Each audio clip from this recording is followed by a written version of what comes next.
Thank you. Welcome everybody once again to day 2 of the Eastern Africa Carbon Markets engagement. And today's session is on the future of the voluntary carbon markets. And we have 2 hours today, so it's still going to be quite interactive, and we do encourage everybody to share as much as possible and learn from each other as much as possible. Next slide, please. So my name is Bianca Gishandi. As a recap from yesterday, I'm the coordinator for the Eastern Africa Alliance, and I'll be joined also by Yuta Wema from the Facilitation Academy throughout the session. Just a few housekeeping before we go into the actual session. To remember to keep yourself muted wherever possible. Please turn on your cameras. We do encourage us seeing and interacting a bit more. Please type questions in the chat function, and when the presenters are done, you may also raise your hands to ask questions directly if you would like. Presentations will be made available after the presentation. So straight into the recap from yesterday, because we have quite a long agenda today and a lot to cover, and I'll make it quick. We had a speaker from the COP presidency who did talk about the road to COP26 and the priorities for the UK government as they are hosting the presidency this year. And mitigation ambition, adaptation, finance, and collaborating on the rulebook are the key priorities. So what they really want for Article 6 is a technical focus on the material, and there's also been political engagement with the UK government through hosting ministerial meetings on key issues. As you may know, it's quite a controversial subject, but there has been a lot of progress in that area. And one of the things that they mentioned was really key for the private sector is the future of CDM, the design for 6.4 mechanism, and the role of corresponding adjustments, for example, with the VCM under the Paris Agreement. Then we went into Article 6 negotiation updates with a speaker from the UNFCCC, Perumal Arumugam. And what was mentioned was the key, the three highlighting issues that are quite contentious and really important, and that would be around share of proceeds, avoiding the double use of 6.4 accounting for emission reductions outside NDCs, and the use of CERs pre-2020 for NDCs. So key factors impacting these negotiations is that it's not just about Article 6. There's issues around ambition and NDC updates and finance. So there's also been an NDC synthesis report that has looked into what a lot of the NDCs have been specifying for their targets. And what we are seeing is that there's going to be a lot of voluntary cooperation. A lot of the African ones are indicating the use of markets. And what we also saw, we're seeing a lot of voluntary cooperation that is going to be used in different contexts. So to wrap that up, we had private sector reflections from Stephen Hawke of the Perspective Climate Group, and he spoke about having regulatory clarity on markets, building on existing foundations, such as the quality of the African pipeline that is already existing, and opening up new opportunities, such as e-mobility, which we'll get into some more tomorrow. So for private sector engagement at the COP, it's directly with the UNFCCC, but also nationally, there needs to be a lot of engagement with the private sector towards the implementation of Article 6. So all in all, there's a lot of peer-to-peer exchange that has been going on. And as an overview for the rules of Article 6, we really need clarity on governance at a national level and a clear decision on the CDM transition. So that was what was really taken out from the peer exchange and the discussions that we had. So sorry to rush through that.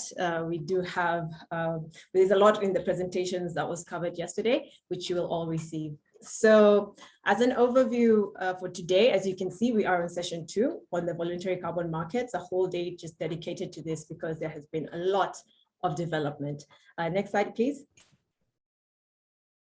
And in detail, what we're going to do is, after we have our check-in today, we'll go into scale and ambition, looking into what's happening in those specific areas, and we'll have a practical example on the VCM dashboard. Then we'll go into regulatory developments, having examples from very important voluntary carbon market standards, Verra and Gold Standard. And sorry, next slide, please. Right, and then after that, we will have, after the break, we'll have a bit of an energizer so that you can warm up once again, and we'll have some reflections from the PD Forum, which is a project developers forum, and the VCMI, which is a voluntary carbon markets integrity initiative, which is relatively new, but I'll let them speak about what they've been doing and how integrity is a big part of this.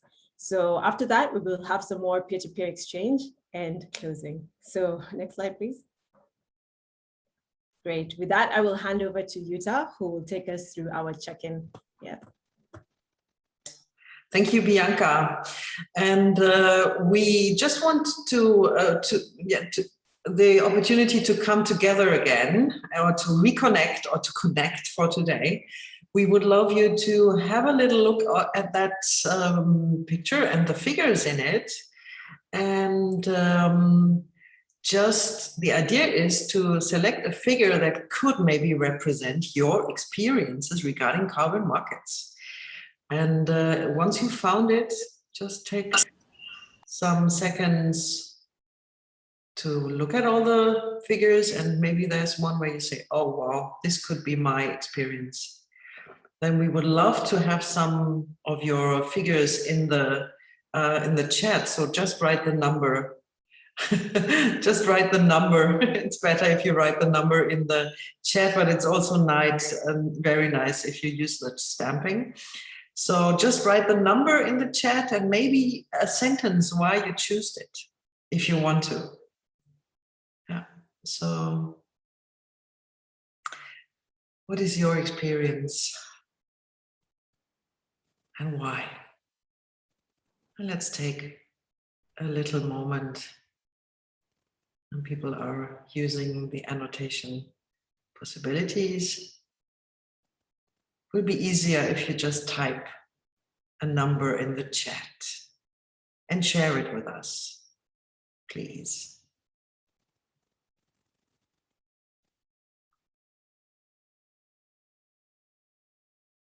So everybody's invited to share a number. Yeah. So the numbers are coming, and also some sentences. Yeah, it's a big range, huh? Yeah. 6 is quite liked today. Yeah, yeah, that's true. So climbing the tree. Yeah. Helping, exactly. Oh, another 6, yeah. So 6 seems to be a good figure for some of your experiences. Yeah, another 6, wow. So maybe we could have a little closer look on that figure today. I thought it's also a bit about hugging a tree. Not only like going upstairs, but also really embracing what is there. Yeah. And need some hand holding. Yeah. Yeah. We will see what else is there. There's also in 11. 11 is also quite an interesting figure, sitting there with a pear on a branch. And yeah, it's a team effort. Yes, that's true. That's true. So I think we can, for the high-hanging fruits. Yes, Florian, that's good. Great, thanks for sharing. And that's good. Yeah. Okay, we might come back to this tomorrow and see where do you want to go. This is just an idea I have to check it again tomorrow and see where you want to be in 1 year, or maybe after the COP this year. Okay, so I give back to Bianca for our, and I think I now have to, let me check. Yeah, I just need to stop sharing and reshare again. Like this. Here we go. Yeah. Thank you. Thank you very much. Yes, so I think we'll go into our first session now, which is on scale and ambition. And I'd like to introduce Tim Carman, who's the head of the Kenya office in Climate Care, who will take us through what's been happening in the voluntary carbon markets, and followed by a presentation by Felipe Bravo, who's an analyst at Climate Focus, presenting on the VCM dashboard that they have developed. Tim, you may go ahead. Thanks, Bianca. Yeah, next slide, please. Yeah. Okay, I think my job is fairly easy, because I think if we go back to the tree analogy, and I think the carbon markets themselves are potentially around 0.6 still, and need a bit of a helping hand up. And as we wait for this regulatory clarity to come out of the COP, hopefully, and at least the guidance for Article 6, the market and private sector money, as always, is moving ahead of the politicians and moving pretty rapidly. So I've got really 2 points to get across in the next couple of minutes before we go into the bulk of today. The first one is that there's clearly increased demand and interest in the carbon markets, and quite unprecedented interest, I would say. There's a report that's come out from the Ecosystem Marketplace around the state of the voluntary carbon markets. They've kind of released a preliminary report, and the voluntary carbon markets are on track to break $1 billion USD for the first time ever from their studies. And that is a marked increase from the previous years. So from 2019, they're kind of just over 100 million VRs to 188 last year. We're at 200 and kind of close to 240 million voluntary emission reductions for the first half, or the first 8 months of this year. And additionally, that increase in volume has also resulted in what appear to be increased in prices, though yeah, clearly still remains very different, but the overall trend is for an upward trend in pricing based on their research. And the other trend that has come through is the kind of transacted volume around forestries and land use credits has also increased dramatically as well. So very positive news. I think as a reference for that, there's been more tracking around this. I think governments are beginning to look at it. And the voluntary carbon market dashboard, which Felipe will present shortly, is one of those efforts to try and get a sense of tracking these changes and the processes and the scale within inside that.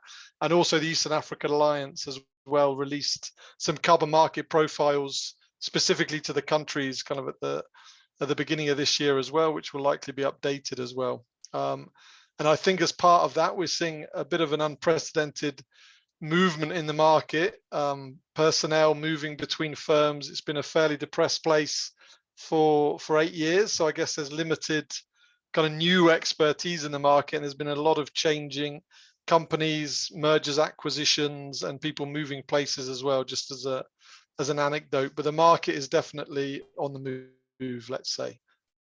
Next slide, please.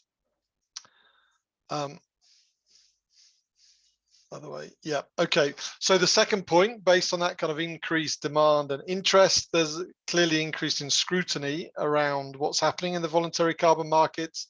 And really fundamentally, I'm kind of boxing it slightly for the purpose of a very short presentation, but is the engagement in the voluntary carbon markets aligned to the Paris Agreement, which I guess is the ultimate objective of everybody. And some of the developments around that, the US Commodity Futures has had a subcommittee set up, or subcommittee group, to explore carbon market design and provide frameworks for interaction with those voluntary and compliance programs. We're going to hear from the Voluntary Carbon Market Integrity Initiative later on, which is another example. And maybe, yeah, everyone's probably seen, or people are aware of, the Task Force on Scaling Voluntary Carbon Markets, which was launched last year to a private sector-led initiative of working to scale up the effectiveness and efficiency of the voluntary carbon markets in order to meet the Paris Agreement goals, as I mentioned previously.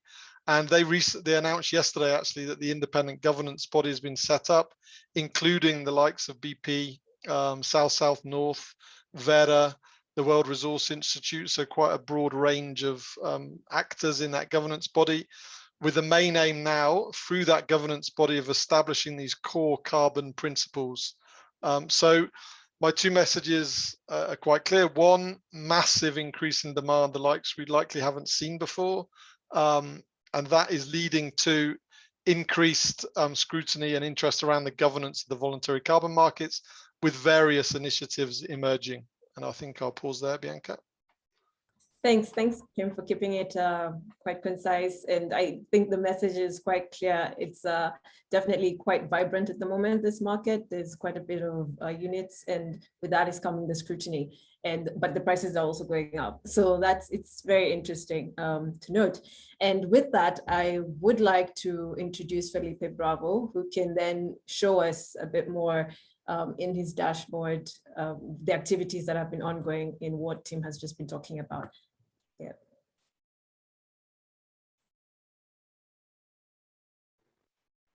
Thank you very much, Bianca. Can you all hear me properly? Yes. So do you need to share your screen as well? Yes. It's not possible. Oh, now it is possible. Okay. So, well, good afternoon. You see my screen now? Yes. Sorry, just a reminder that you Yeah. have 7 minutes. No, it's not very long. Thank you. Okay, thank you. Well, good afternoon, everyone, and thank you for the invitation to participate in this event. I will run you through some relevant data that we have Standard Focus we've been collecting, and as Tim was saying, that consolidates the available information on the voluntary carbon market from the main standards, including the VCM and gold standard. So we made a special version for the dashboard for this event that focused mainly in East Africa. So the data are going to show focused on the East African countries. So I'll start by giving an overview on the project registered in carbon credit issuances located in East Africa.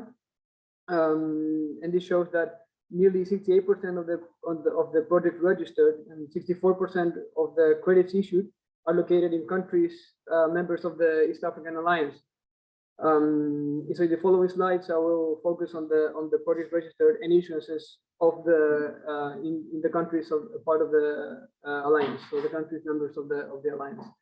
In total, though, in Eastern Africa, we can see that we have 510 projects registered and nearly 88 megatons of credits issued. The next slide shows the projects registered on the left-hand side and the issuances per activity type on the right-hand side.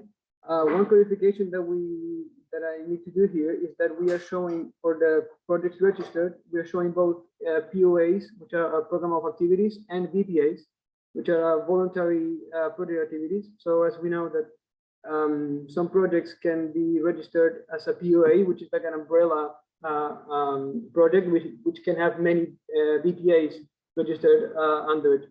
So this explains why in the energy efficiency projects in households mainly, we have this large number of projects registered. This is because most of these projects are registered as a POA. So following with this idea, I'll show you the subcategories under the energy efficiency projects in households. Another clarification that we can do here is that clean water projects under our categorization include borehole projects and safe drinking water or water purification projects. And these are the leading number of projects registered in the countries member of East Africa, followed by cooking projects, which are mainly cooktop, energy efficiency cooktops and energy efficient cooktops projects. Most of the clean water projects are based in Uganda, whereas most of the cooktop projects are based in Rwanda. Now going forward with the issuances, on the other hand, are the nature-based solutions are the largest category. And dedicated slide for this, we can see that in terms of registrations, the agriculture projects of carbon sequestration are the largest category of projects registered, whereas in issuances, almost 3/4 of the issuances are for avoided deforestation projects, mainly REDD and REDD+, located in Kenya, as we'll see in the next slide. Here we're showing the non-retired credits. So a clarification here as well is that the volumes that we have in this slide not necessarily means that these volumes are available for purchase or for sale, because many of these volumes, or a share of these volumes, could be already committed to either corporates or projects that are financed by corporates, and only the volumes have not been formally retired from the registry. So, but the information from retirement credits, we can see that avoided emissions from avoided deforestation are the leading projects in terms of credits available, and these are mainly located in Kenya, whereas cooking projects are maybe also located in Kenya, but followed closely by Uganda. And then lastly, just to reinforce the point made by Tim before, is that we can see here that the voluntary carbon market is in fact booming, and we can see that during the last 3 years, both issuances and retirements have been increasing consistently from 2018. And the figure here showed for 2021 includes data only until half the year. So this trend will most likely be increase and surpass what's being issued and retired in the previous years. Thank you everyone for listening, and give the floor back to Bianca. Yes. Thank you very much, Filippo. Right on time. That was quite good with the time. Thank you. And yeah, it was very good to see the statistics very clearly put there, and to see the different sectors where a majority of this activity has been going on. Once again, we do invite questions from the audience. If you have any questions for Felipe or for Tim, that would be great. And just a reminder, the Alliance countries, the Eastern Africa Alliance countries are Kenya, Uganda, Tanzania, Rwanda, Burundi, Sudan, and Ethiopia, which is what he's presented his data on. But thank you very much for that, and for really highlighting the different sectors. Like, a lot of agriculture has been registered, but a lot of issuance is also in forestry. So I think it's something that we can really unpack in a lot more detail as we keep moving forward. And this is available on your website. That's correct, on the Climate Focus. Where can one access the climate dashboard, or do they have to write to Climate Focus? Sorry, that's just a question to Felipe. If someone would like information on the dashboard, do they actually do they get in touch with Climate Focus, or is it available on the website? It's it's both available on the website, and if you want, so we have a monthly newsletter, or this information that we send monthly on the developments of in the carbon market, the voluntary carbon market. So they can reach out. You can reach out to us at dashboard at climatefocus.com, just asking us to subscribe to the monthly updates. And you can also find the dashboard, the link to the dashboard in our website, climatefocus.com. Thank you very much for that. We'll now move into the next session, which is on regulatory developments. So just as an announcement to the speakers, it's a pleasure to have you today, but based on time, we have shortened the bios a little bit, just to save on some time. But for our first speaker, I would like to introduce Heather McEwen. And as a bit of a background, Heather is a senior manager in South Africa for Verra, and has been with them since January 2021. Her role is to assist project developers in South Africa, Africa, as well as the MENA region. She has been in environmental consulting for over 30 years. Her most recent work was in the energy sector, working on renewable energy and energy efficiency. and on the carbon tax system in South Africa as a consultant. She is a certified carbon reduction manager, CRM, with the International Association of Energy Engineers. Heather, you're most welcome. Thanks, Bianca. Would you be able to drive my slides for me, please?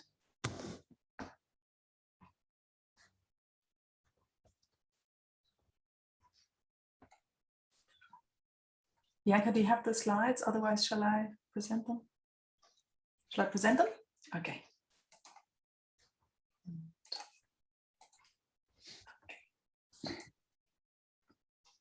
Oops. As a quick reminder to speakers, you have 10 minutes. Thank you.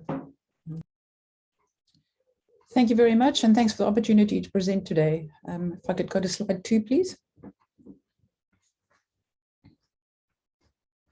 I'd just like to quickly go through an introduction, a little bit on our portfolio, the recent trends, and then also corresponding adjustments, which is the key. Next slide, please. So Verra is a non-profit organization with a global reach. Next slide, please.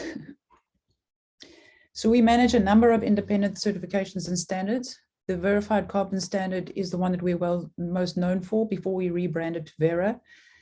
We've got our JNR and Nested RED programs currently being revised as we're working with governments on their reference levels, as older methodologies are problematic in terms of the FRIELs. So we've got some level of experience in working with different accounting levels.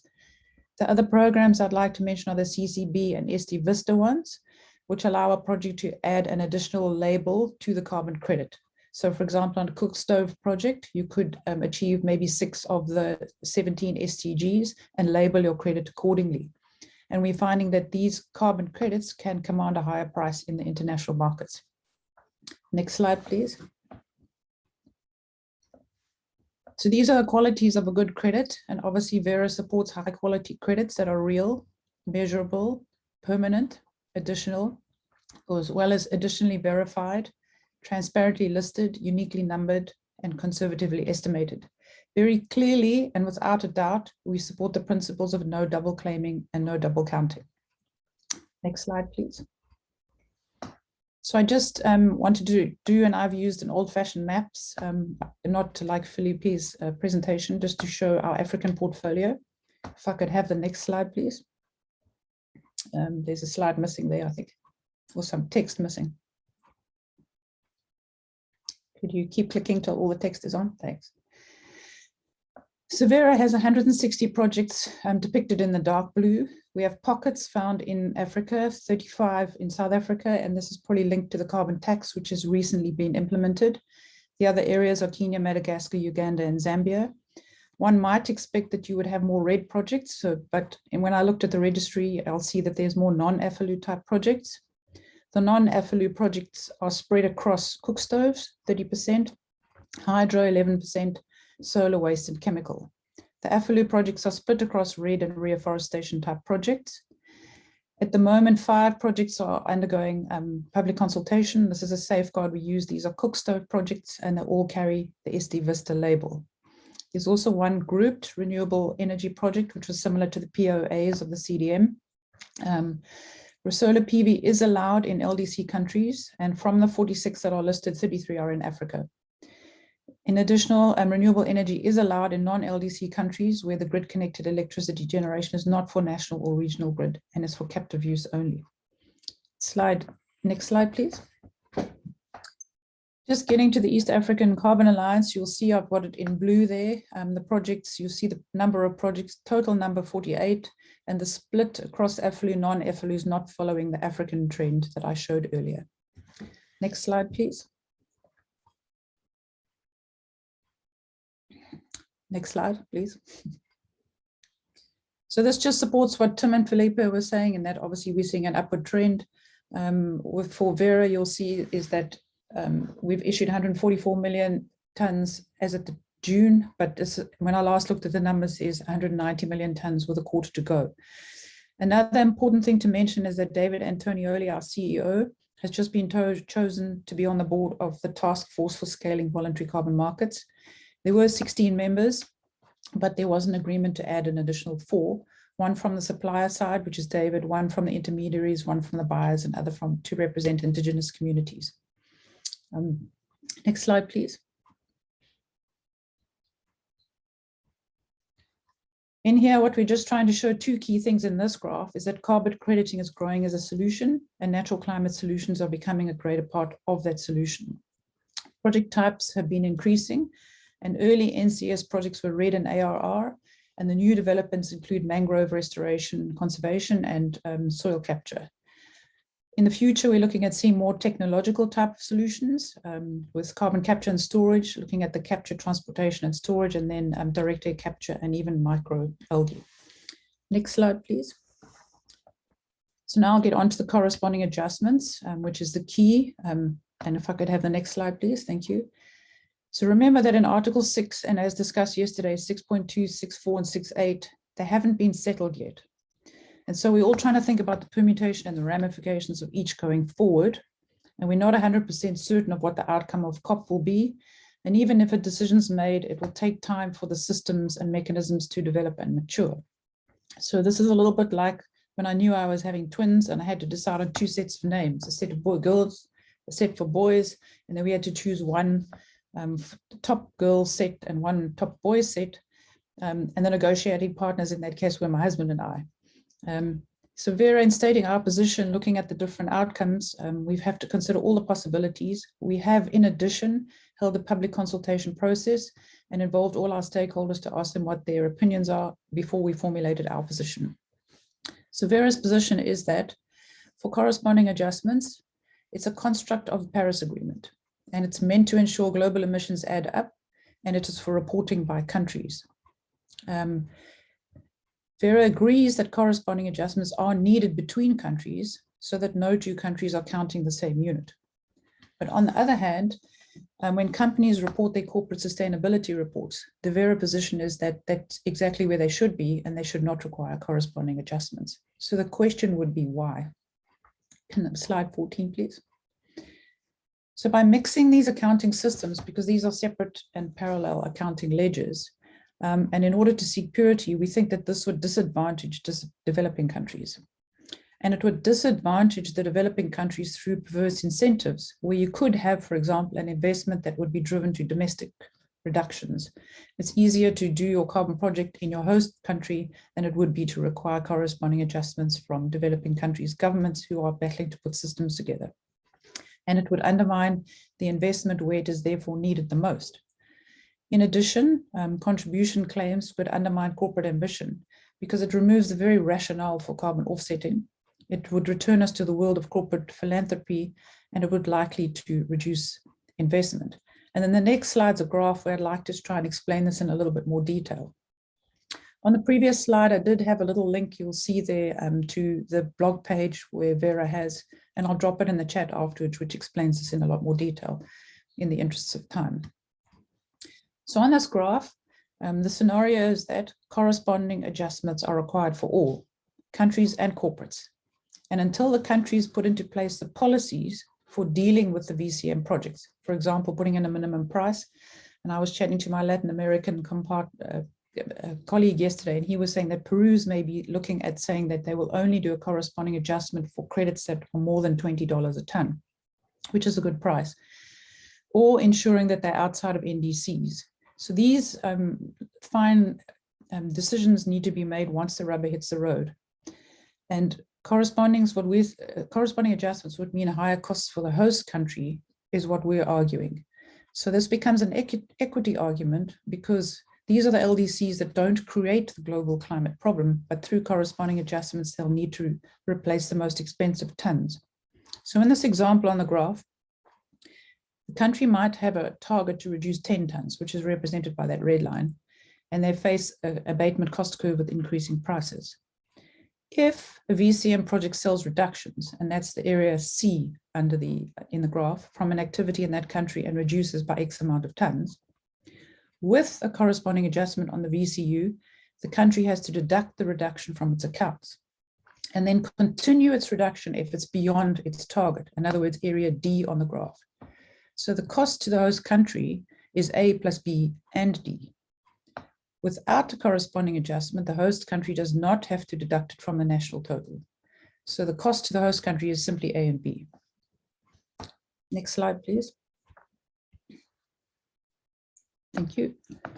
So we have overlapping accounting systems we believe complicate matters further. And when the infrastructure doesn't exist now and there's an urgency in the climate crisis, this might put more pressure on developing nations to build this out.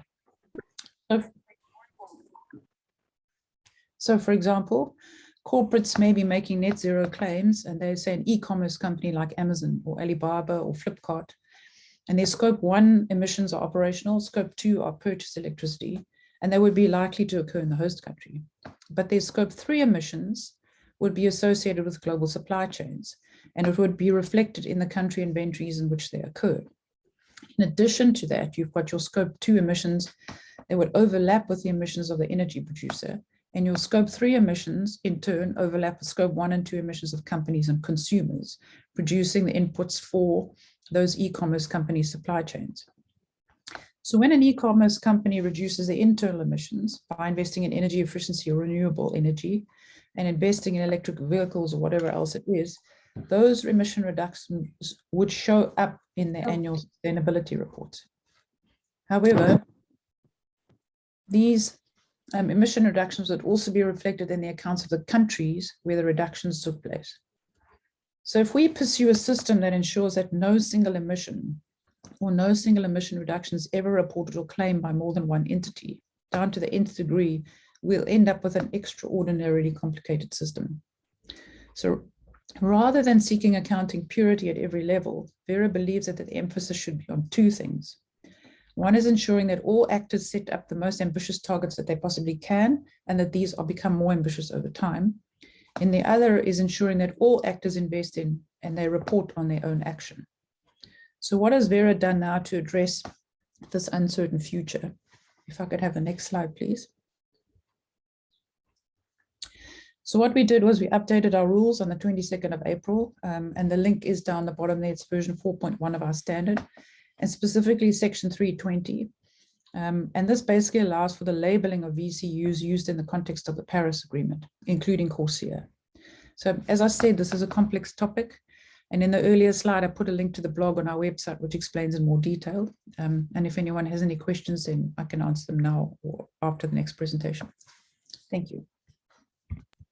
Thank you very much for sticking to time. Actually, just slightly over, which is great, because that was quite a lot of content, quite rich. It was really good to know what's going on with Verra. There is one question that's been directed to you by Natasha. Can a project that's in a different voluntary carbon standard get certification from the Sustainable Development Certification in Verra? That's a good question. I think you can. I can double check with that. I think you can. It is a standalone standard. Great, great. Yeah, but that's very interesting to see how Verra has their view on corresponding adjustments.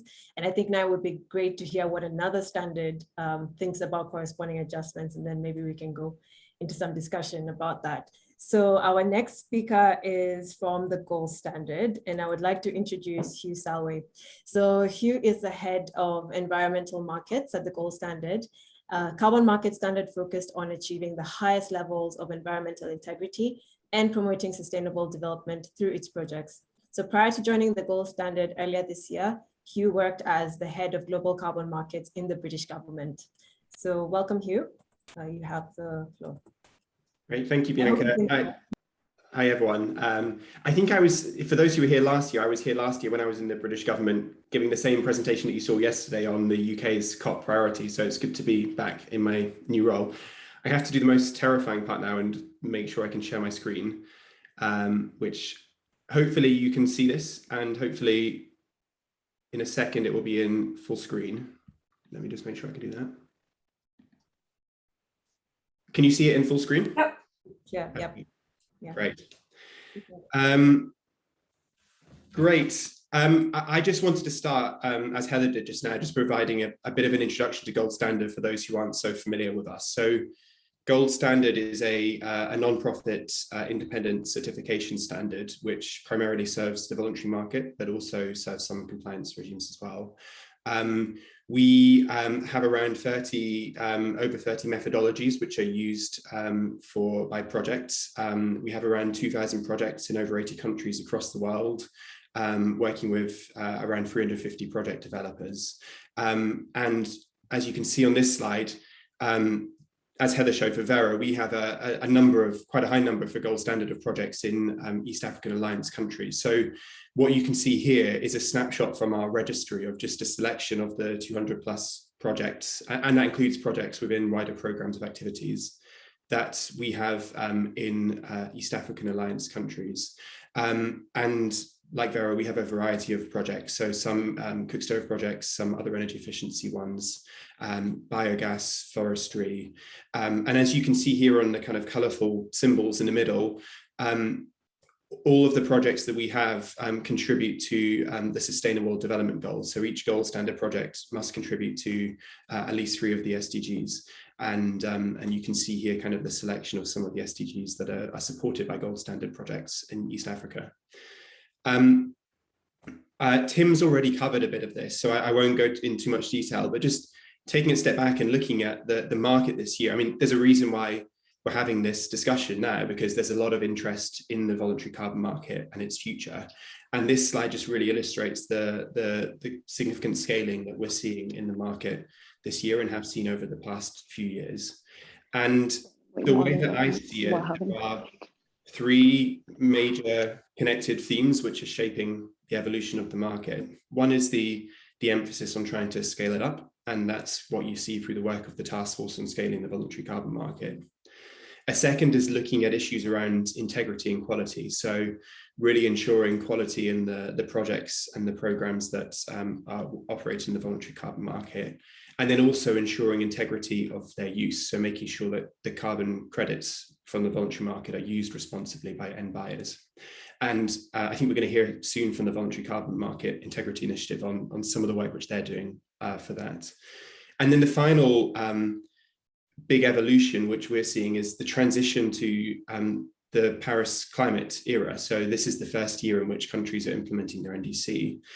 And as well as kind of the work to scale up the market and ensure its integrity, and kind of very much linked to that, there's a lot of questions which are facing the market on this transition to the Paris Agreement context.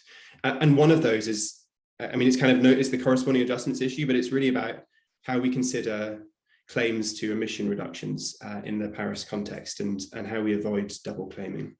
And just going back to this slide, which I showed earlier, which sets out the projects, some of the projects that we have in East Africa.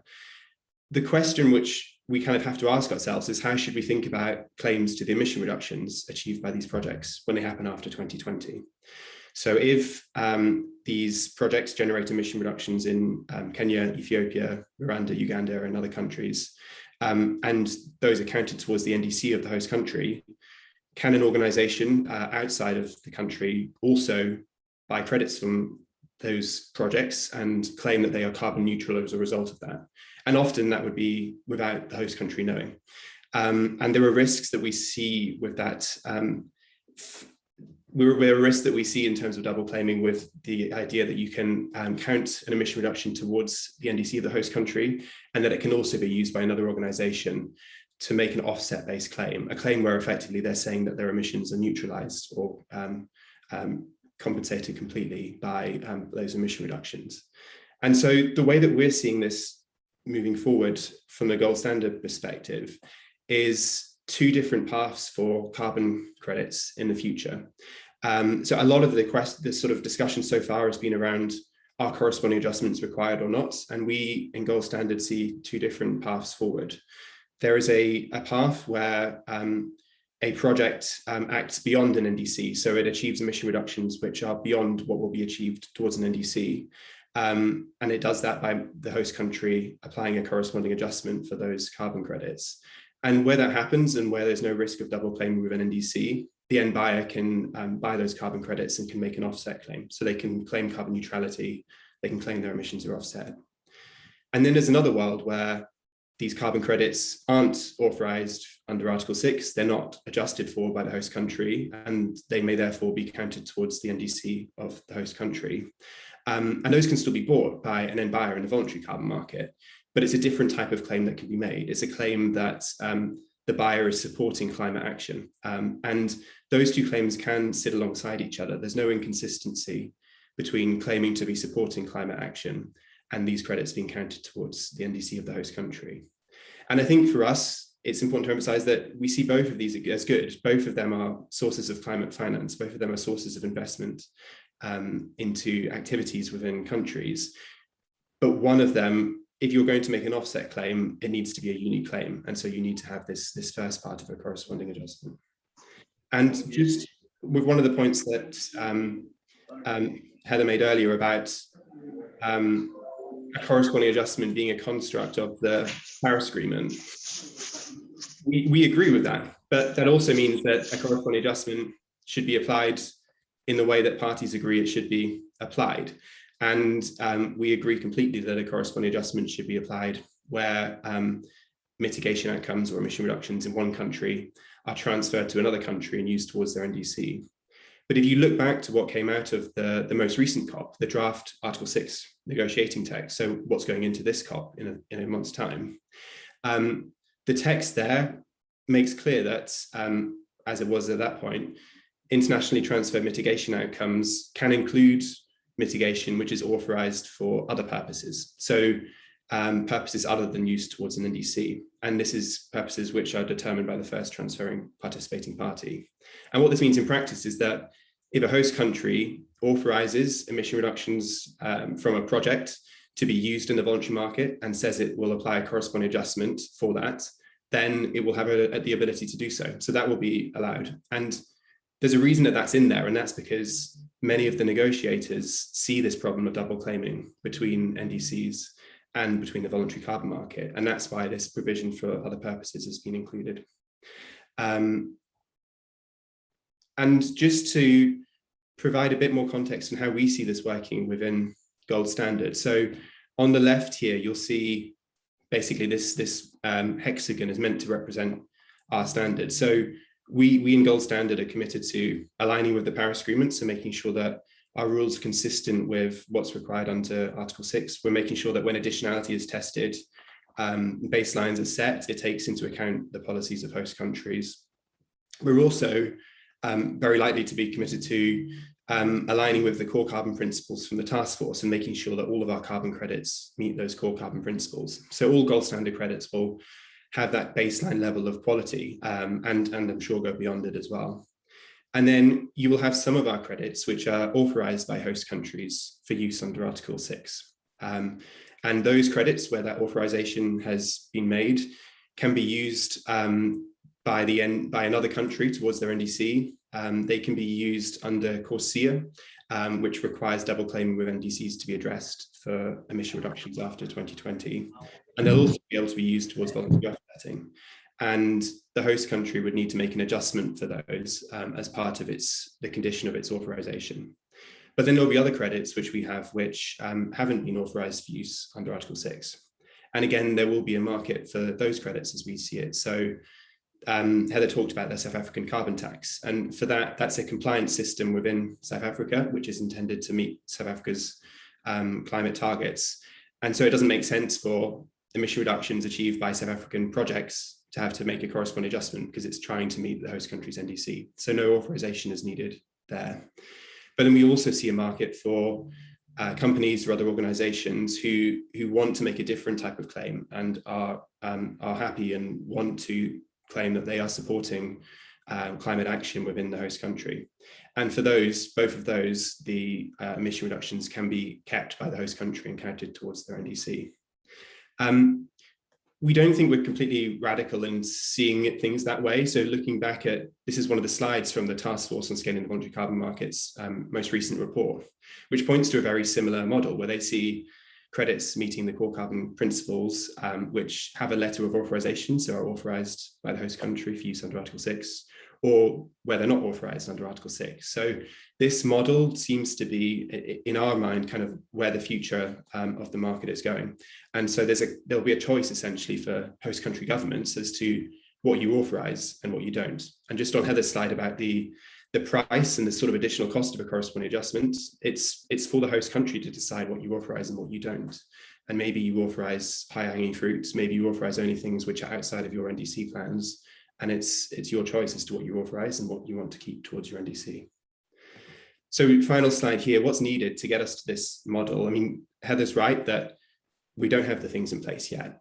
But for us, that's not a reason to ignore a problem. That's a reason to try to resolve it and to get to a place where claims can be made with integrity. So for governments, the first and foremost thing is agree an Article 6 rulebook later this year. I think someone in the chat had it for one of their monkeys waiting and chatting patiently while rules are agreed. And we really want these rules to be agreed soon so the whole market has clarity. The second part is establish the arrangements within your government by which you can authorize ITMOs, whether that's for use in the voluntary market, for other countries, or for CORSIA. And there's a real advantage for countries who move first in doing this because you will be attractive for investment. And then the final thing is this will work best if there's good collaboration between governments and carbon standards like Gold Standard, and that's what we want to do. On the standard side, we need to establish the rules, procedures, and registry capability to make sure that we can manage units authorized under Article 6, and we can track when corresponding adjustments are made and when they're not. And we in Gold Standard are getting ready to introduce our rules and procedures pretty soon. For the carbon market community as a whole, we think, I mean, this definitely came across in the monkeys as well. We all need to work together towards the kind of shared interest that we have of a scaled up high integrity market. And we see this as a pretty important part of that. And then we do think there's a role as well of developing a model for use of the carbon market, which is focused more on impact rather than offsetting, so rather than carbon neutrality as well. And then the final thing is just, we kind of accept, and sort of everyone realistic has to do, that this won't happen overnight. We don't yet have government processes in place, and new claim models are only just emerging. But that doesn't mean we can put this problem off for 10 years, because it is a risk to the integrity of the market. And when we're seeing more scrutiny, this is something that we should care a lot about. So that means that we need to move quickly to get things in place, rather than letting this be an excuse to delay further. I'll stop there. Thank you very much. Thank you very much, Hugh. Both these presentations have been really rich. Thank you for that. We can see that both standards definitely do not support double claiming, but they are taking different approaches toward this. So I would like to open the floor to any questions that any of the participants would have to any of the presenters. Yes, and you can post your question in the chat, or you can also just raise your hand and do it verbally. So we encourage you to ask your questions or even give remarks. We have some minutes for that. Yeah, I think I could ask a question, maybe just to clarify for people a little bit on this issue with companies, because if a company, say, is claiming certain emission reductions, and they're probably using, then I wouldn't say that they're reporting like with the NDC, but like in the country, they're probably giving data on their emissions as well to the inventory, and then the government is buying emission reductions of sort. So maybe if we could just go through that again from the Verra perspective, the instance when the company wouldn't need to do a corresponding adjustment, because the way I see it is that they'd be claiming emission reduction units which have been added towards the NDC as well, because some of the NDCs are economy-wide. So maybe if that can just be clarified a little bit. Yeah. So I think just from a Verra perspective, I agree with Hugh in that it's for countries still need to determine that. So they might be determining which NDC, which credits are included, not included, and it depends on the sector that those projects are in, and it could depend on the price, which is what he pointed out. And it's for the country to determine that themselves going forward. We can't make the decision until post-COP.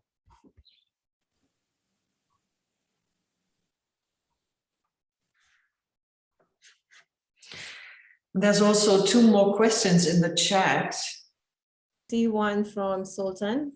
1 second. So he says, thank you for the clear presentation to Hugh on the corresponding adjustments. Are the current active VPA will continue with old methodology, or will adjust to new methods? active PPA. Maybe if we can, yeah.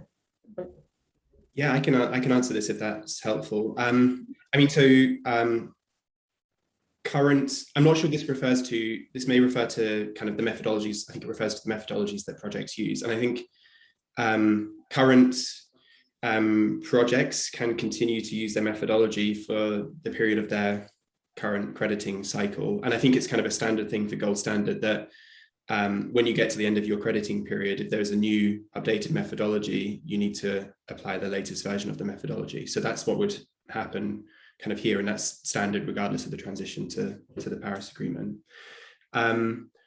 One of the things, I'm not sure this may sort of be what this is getting at as well, is around kind of claims, so kind of the claims that could be made against credits. And this is one thing that we're thinking a lot about, in that there are companies who have made sort of commitments that they will be carbon neutral up until a certain period, based on kind of what was best practice a few years ago, and that's changed, and sort of the floor is kind of shifting underneath people at the moment. And that's why we do think there's a need for some transition period and an understanding that kind of claims will be a bit of a blend of what we see as kind of correct and what maybe sort of needs to be amended for a short period. But if that goes on for too long, we think that sort of poses a risk to kind of the integrity of the market.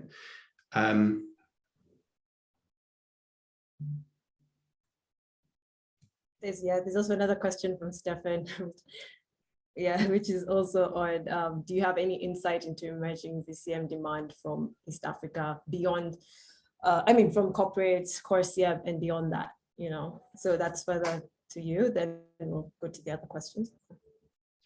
Yeah, I don't, I'm guessing this is kind of interest in buying from within the East African region, and I don't have any insight. Gold Standard tends not to be too involved in the transactions between project developers and buyers. So as a standard, we tend to stay out of that. So we don't have too much insight. So it's possible there is, and my not knowing about it doesn't mean it's not the case. Great, thanks. Yeah, it looks like a lot of questions are coming in now. So I think there was a comment here by Harry saying he believes it's not always clear if an activity is covered by the NDC or not, and how do you deal with that problem, which is similar to what I was also asking. So that can go to both of you. And then, yes, from that, then we'll deal with the last question from Urbans. So how do you deal with projects not being clearly under the NDC, covered by the NDC? So, I mean, we're having to think about this at the moment because we're thinking about what our process looks like and how we manage this.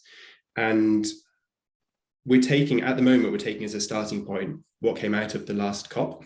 And the Article 6.2 draft decision at the last COP said that a corresponding adjustment should be applied for mitigation inside or outside of the NDC. And I think that's partly related to the fact that it's very complex to identify this. And so our starting point is that the corresponding adjustment should be applied inside or outside. And that's not necessary. That's not us taking a decision ourselves. That's looking at what the current understanding of Article 6 looks like. So on that point, we'll be looking at what comes out of COP this year. And if it says something different, we'll consider what we do. But this is one of the biggest issues that we see, is the cases where it is unclear whether an activity is within or outside the NDC. And our sense in those cases is it's always better to be on the conservative side and assume inside. Heather? Sorry, you're on mute. Unmute. I just want to reiterate exactly what you said, is that we're also waiting for the outcome of COP until we know, to seek some sort of clarity. It just leaves us in a very difficult position until we know that. Thank you. There was one last question here on CERs and VRs from projects with ERPA commitments being counted. How will CERs from projects with ERPA commitments be counted? So I guess, yeah, sorry, over to both of you.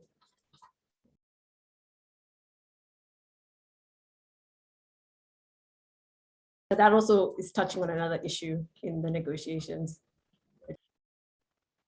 Would it be possible for that question to be clarified? I'm not sure I understand it fully. Evans, if you could kindly clarify the question, how CERs from projects with ERPA commitments be continued? How will they be counted?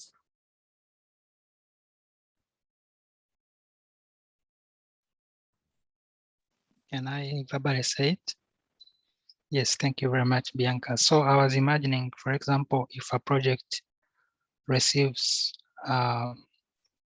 money to undertake a project and it has been given all the upfront costs and to deliver CRs or VRs, how will the country take into consideration such a project vis-a-vis satisfying the needs of the funder?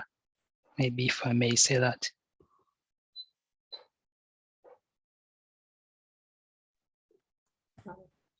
Would you like to take that? Thanks. Yeah, I mean, I think I've got it now. I mean, but maybe if I haven't, please let me know.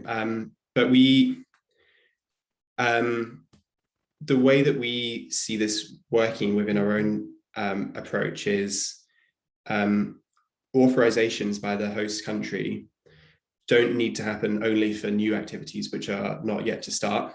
So they don't need to happen kind of always prior to an activity taking place. It may be that there is already an activity running and the project developer wants to seek an authorization for the emission reductions to be used under Article 6. So if something started in 2018 and you wanted to have authorized the emission reductions from 2021 onwards, then you could still seek that authorization.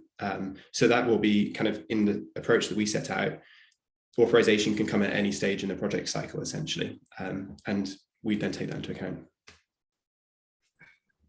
Thank you very much to Heather and to Hugh, and for that engaging session on the standards.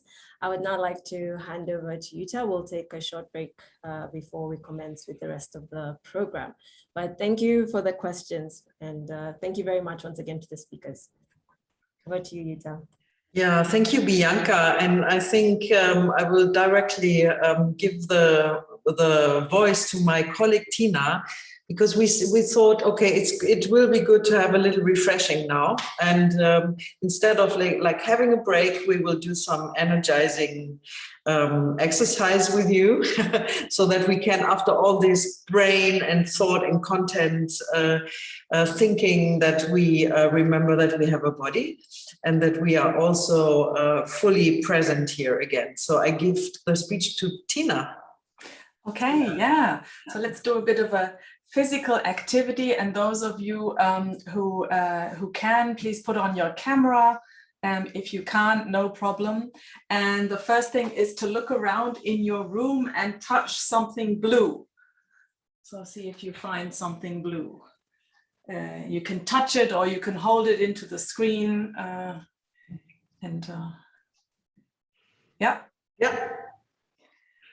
See blue things. Emmanuel has a bottle. Great. Now have a look around, and what is the oldest thing in your room? So touch something old or bring something old and show it into the camera.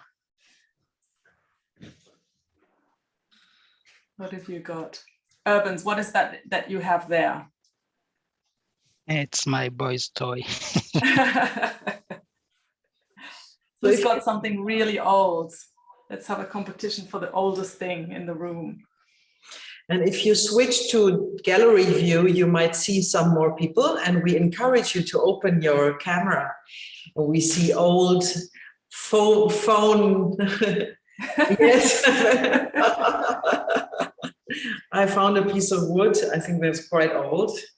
Yeah, so if you go to the top right-hand side of your screen, then you can move between speaker view and gallery view. And what happens when we spotlight people, it automatically goes to speaker view. So then if you choose gallery view, you can see everyone again. Okay, and now the last thing is find something and show us that stands for why you're here today. So this is a bit of a creative one. Some object in your room that stands for why you're here today.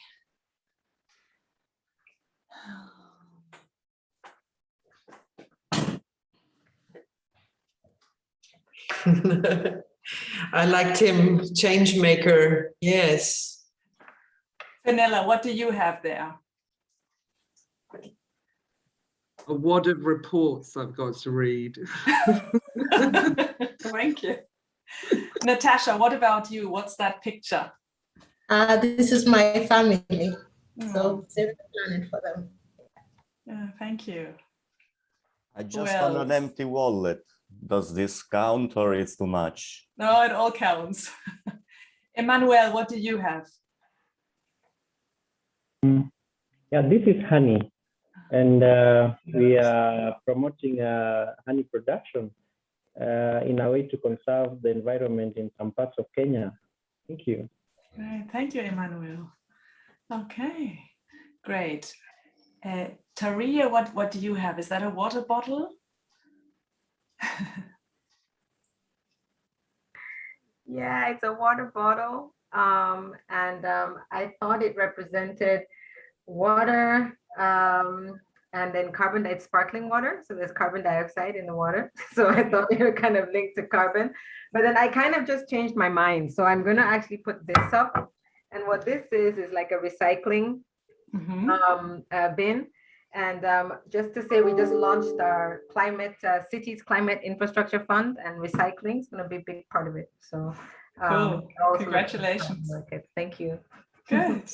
Okay, well, that was nice. I have a little knitted octopus. Jutta, I hand over to you. I'm going to hand you my octopus. Thank you. And I've found a little candle here that is warming up my heart, because it's also an issue that we're dealing together with here, is to be really together as humans and to reunite, to find solutions for these awkward questions we're dealing with here. And maybe I just wanted to, I thought I might give you one more question before we go back to the content and we are in the middle of the content, right? Maybe you find an answer to how can this object support this little figure you were choosing from the tree this morning. Maybe you remember the figure we had.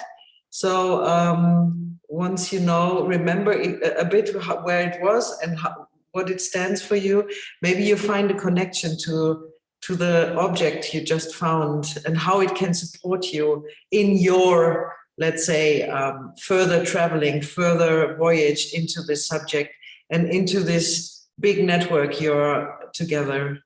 So this is just, you can chew on this question a bit for the rest of the day if you like to, or for the rest of the workshop. And now I give over to Bianca again, and thank you for this active break. And we are now going a bit more into listening mode, but then there will be quite an interesting and exciting interaction with all the participants. And I'm already looking forward to this. And I'm also looking forward to all the content that is following now. Bianca. Great, thank you, Jutta. Thanks for that.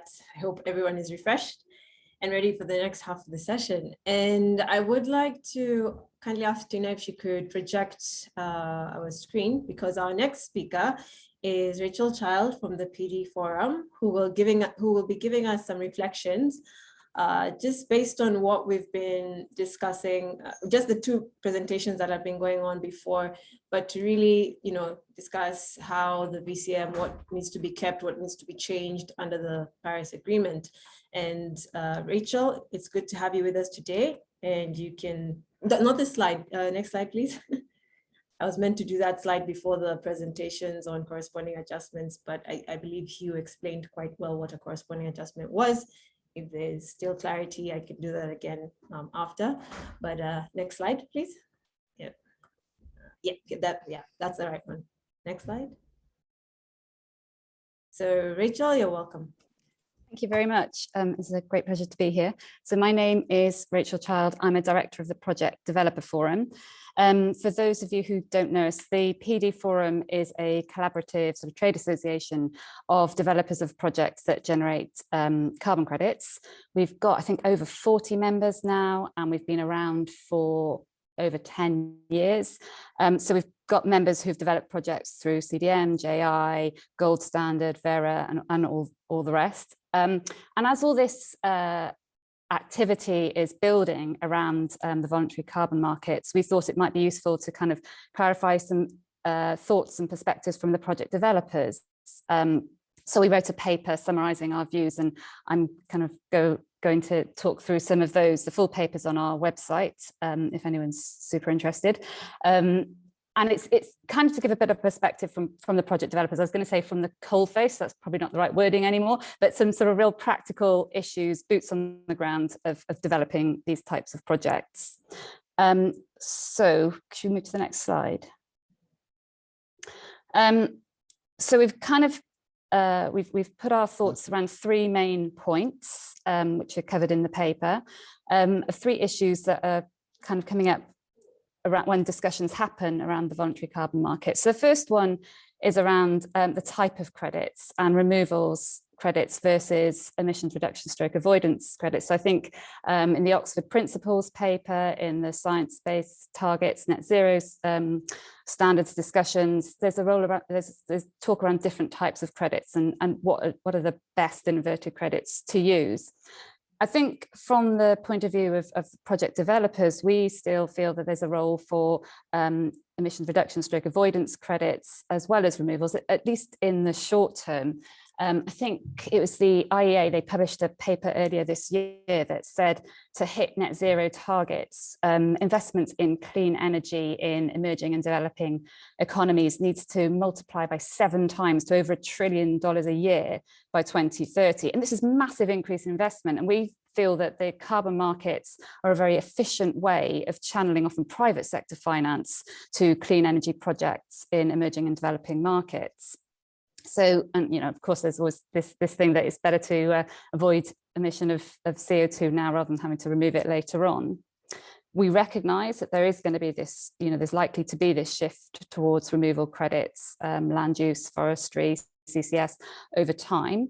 But I think a request from the project developers is these types of projects take a lot of time to develop. They're quite expensive to develop. And we need these kind of policy signals and price signals to get project developers in a position to start being able to develop them, because these projects are not going to sort of issue credits over for, you know, maybe 5 years. So there's a lot of upfront work that needs to be done by the developers now to get this pipeline of credits later on. So we need mechanisms like, you know, forward contracts, pre-selling of credits to enable this shift to happen.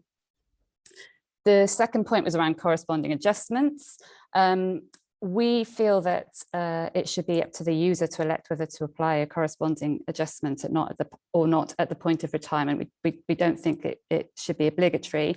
We've got 3 main reasons for that. So the first one, I think, has been touched upon already, that corresponding adjustments were envisaged at a sort of national level, at a country level, with international aviation and shipping. And we feel that there's a potential to really muddy the waters, the accounting rules, if we're applying it at a sort of subnational level as well.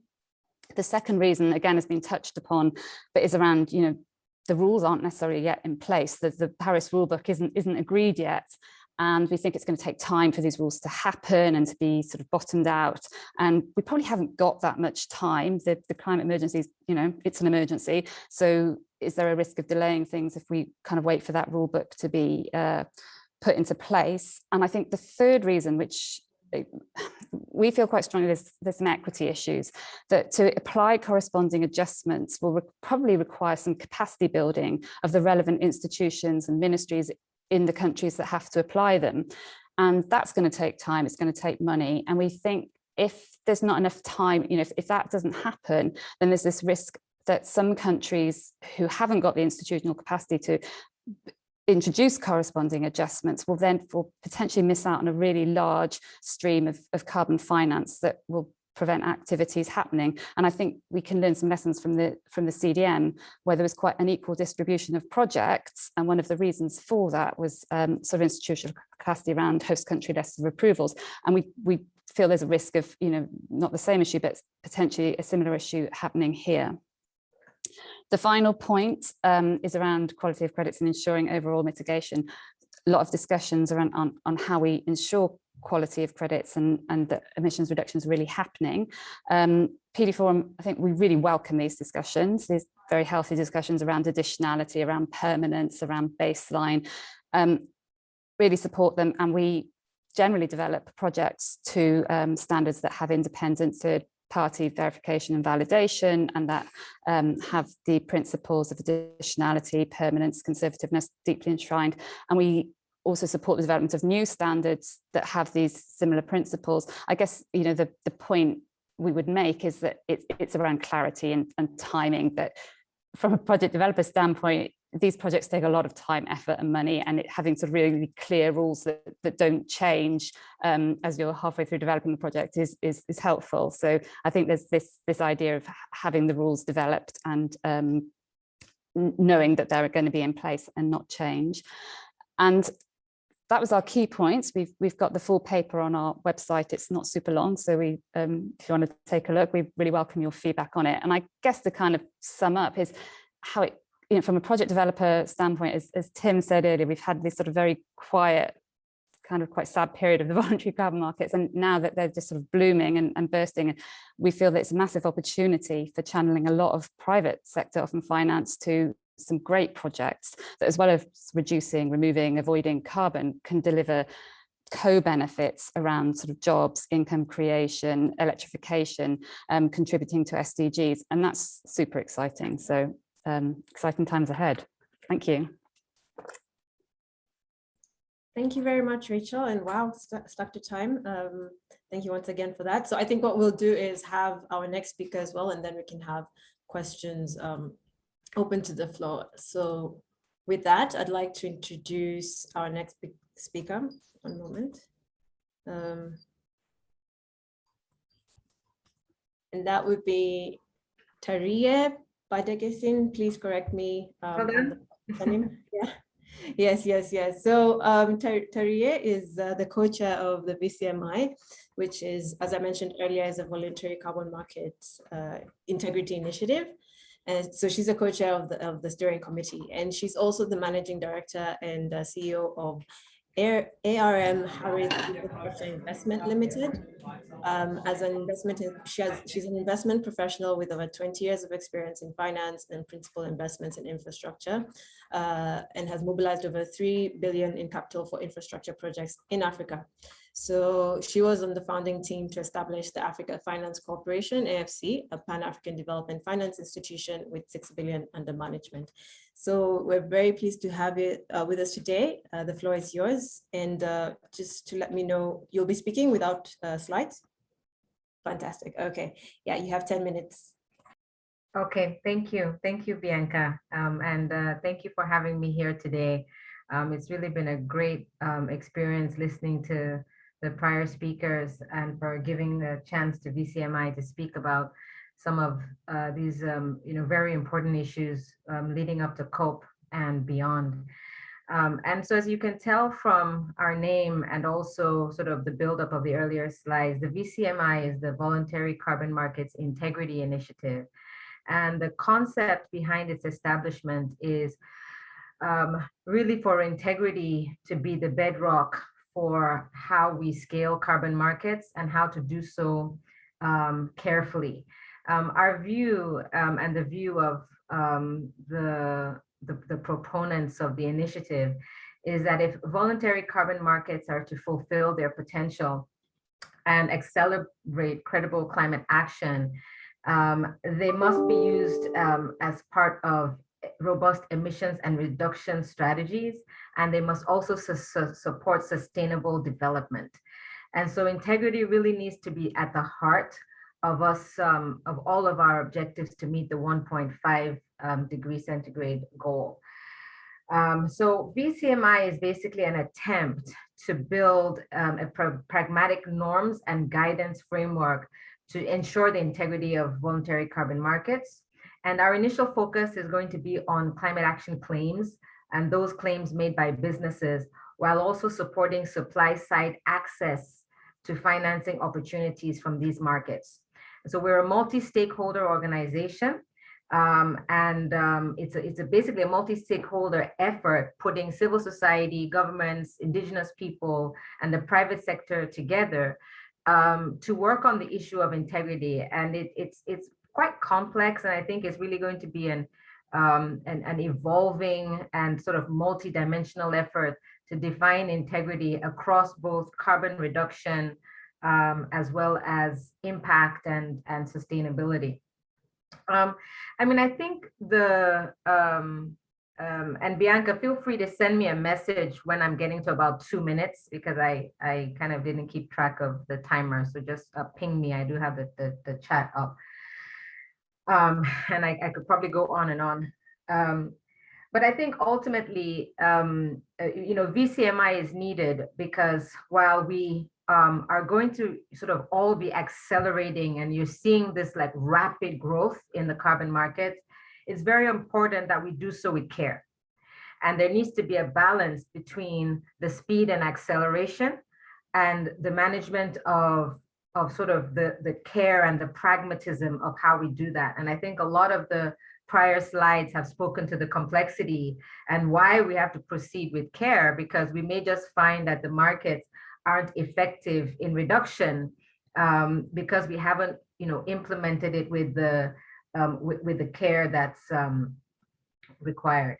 And so ultimately, the VCMI is hoping to support sort of preventing a situation where basically we can't delay or avoid deep cuts in greenhouse gas emissions.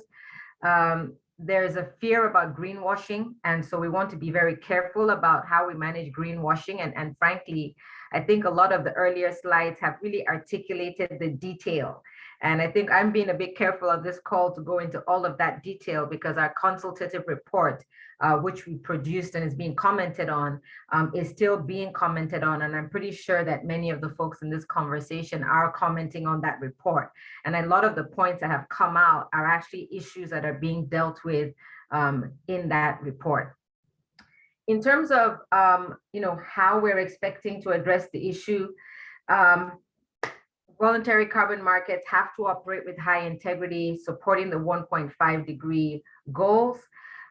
We need to connect, align, amplify initiatives that share this VCMI vision around high integrity voluntary carbon markets. We need to we want to support businesses to use voluntary carbon markets the right way, and to provide a sense of guardrails around what is the right way to use voluntary carbon markets, and to support our, the ambitious climate action goals by companies, and also really to help companies make clear and credible climate claims.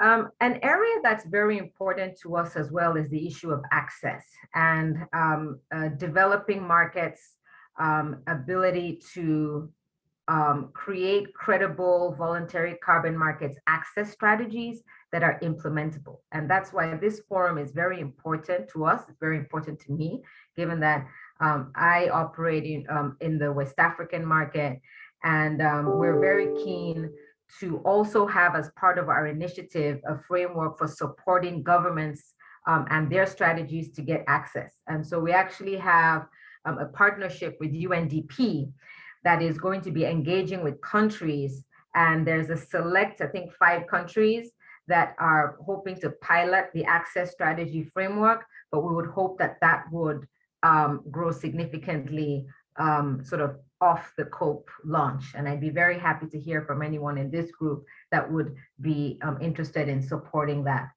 So the next steps for us is that, we've just completed the multi-stakeholder consultation, and it's via an online survey. And ahead of COP26, the VCMI is going to report back on this consultation and issue an update on the initiative. And we're also going to do some work around access strategies, as well as we're going to be doing a bit of work around cohesiveness across the various institutions. So for example, with TSBCM, we find ourselves to be very complementary. And so we're doing some work around how all these organizations are going to come together to really achieve the ultimate goals. So I would stop there. I think I'm under time, Bianca. So thank you. Good. Thank you very much. Thank you very much. And I think we're all learning that there's definitely a lot going on to make sure that these carbon mechanisms moving into the Paris Agreement are done the right way, making sure that you're avoiding greenwashing, as you've mentioned, and just to ensure that environmental integrity is preserved. That is what is key, and that is what is important under the Paris Agreement. So, which is, I think, a great way to summarize what we've been discussing today. We have seen that there are some diverging views on how to go about this, but all parties present do say that they want to avoid double counting, they want to avoid that whole inflation of emission reductions in once we start trading. And whatever we do, we have to make sure that we are also working with governments who have NDCs now. So that's basically how I would wrap up what I've been hearing from your reflection, from the PD Forum, from Rachel's reflection. And what we can do also is just open up the floor also for some questions. I won't ask any questions, I'll leave it up to everybody else. But I would like to just ask Hugh and Heather, there was one question that I had missed in the beginning, so my apologies to Robin. If they could just address that question to Robin, that would be great. It was just before Sultan's question from the previous session. Yeah, so I'd like to open up the floor to everybody in case there are any questions before we go into the breakout groups. But I hope you've been able to digest and see how there's a lot going on globally and different viewpoints on these issues, but there's definitely a lot of vibrancy in the voluntary carbon market space. But great, so feel free to still add your comments and any questions that do come up. But in the meantime, I will hand over to Yuta, who will then take us through the breakout sessions that we have coming up. Thank you for listening. Yeah, thank you so much, Bianca. And maybe if you want to, you can change your view to the gallery view again so that you can see more people. And if you want to, you can also open your camera so that we can see each other. That makes it a bit more lively, social, and real. So just to check if there's any question you want to ask. Maybe we make it quick. You just use the function of raising your hand and you can ask it verbally. So we do have some minutes to catch up questions. And I also know that it always takes a little moment for people to formulate the question. So we enjoy some silence. This is part of the process. So what question do you want to clarify just now? There's some comment in the chat.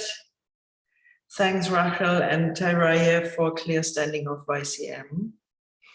So there's appreciation for your contribution. This is very good. And if there's no questions, we can move forward. And we move forward in this way. And I'm improvising a little bit as my colleague had to step out of the session because there's the whole building where she is evacuated. So this sometimes happens when you're working online. So hopefully there's nothing bad happening. So I want to invite you to, let's say, a little experimental kind of getting in touch with each other, because I think one of the main subjects of the network here and the alliance is to benefit from each other, right? To really benefit from all the people that are here. And not only the speakers, but from everyone, because I think you're all bringing in your experience and your thoughts and your perspective. So we are using a little structure called One to For All. It's quite easy to understand. And so we are dealing with one question at the end of today's session. And the question is, what are my views on corresponding adjustments regarding opportunities and risks for my business activities? And I would like you to go for a silent self-reflection for a minute. Then we will send you into pairs, and then the pairs will be merged into quarters. And then we will come back to the plenary and maybe share some fresh ideas, right? So let's take a minute to discuss with yourself, reflect with yourself, what are my thoughts around risks and opportunities for your business activities concerning the corresponding adjustments. Take a minute and then we will send you into breakout sessions. So.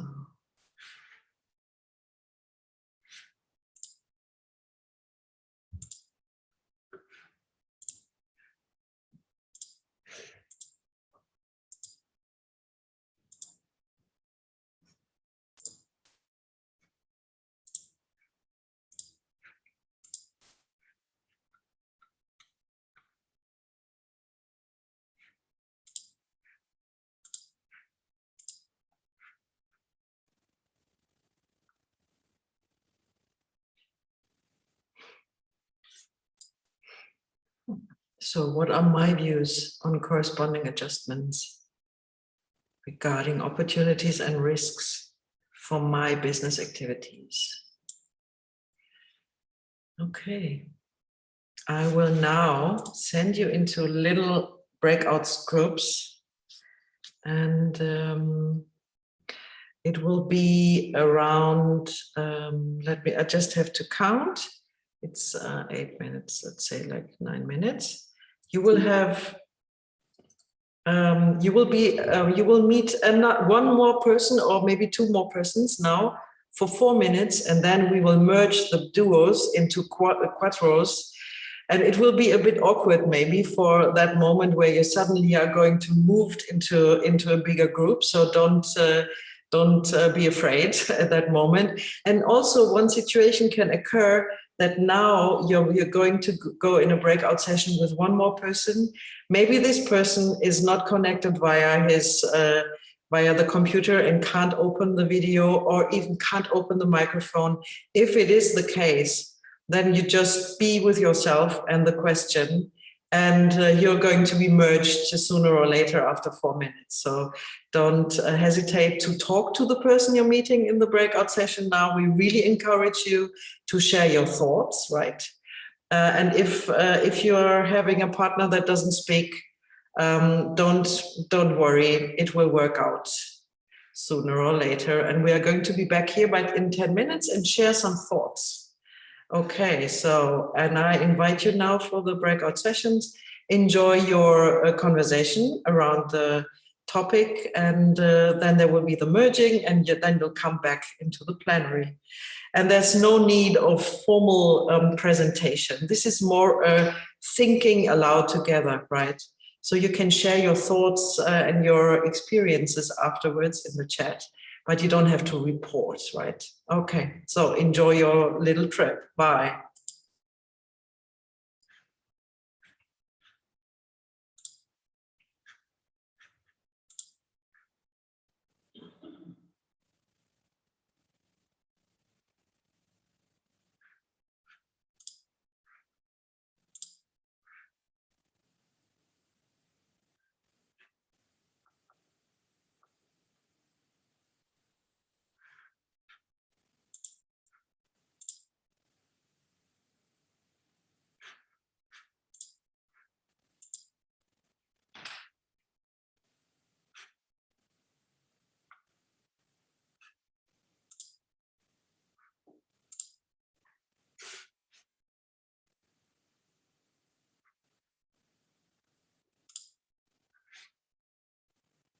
Okay, let's start the recording again. Just to finish this this workshop here today, I would just like you to remember this little, or maybe I can show our way. That's a good idea. Sorry, it will just take a second, and I will go back to the picture we started with today in the morning, and I might ask you maybe if there's any changes.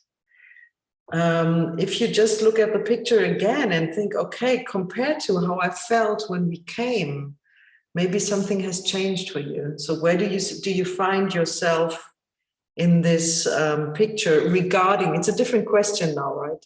Regarding the workshop and your connection to the topic, energy, carbon markets, and just give us a little feedback on in the chat. Where do you see yourself now concerning carbon markets? Is it still the same? Is it a different position? If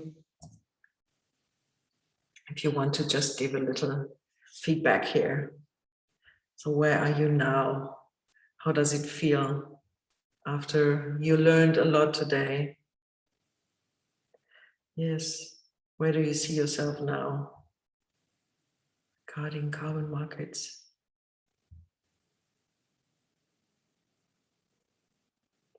Did you climb up the tree? Still the same position?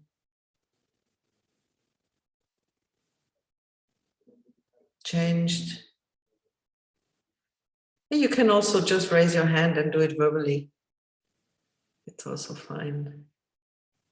So Rita says 16, 17, 18. Yeah, this is the crowd.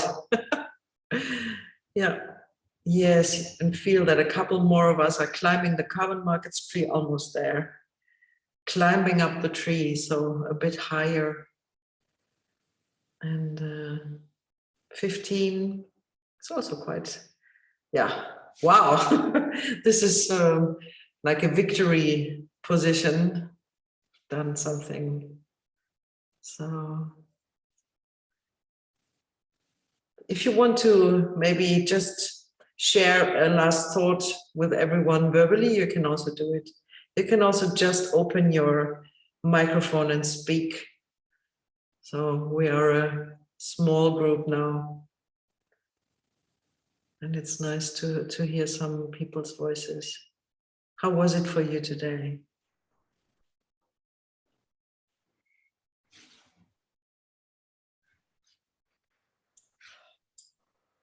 What do you take with you?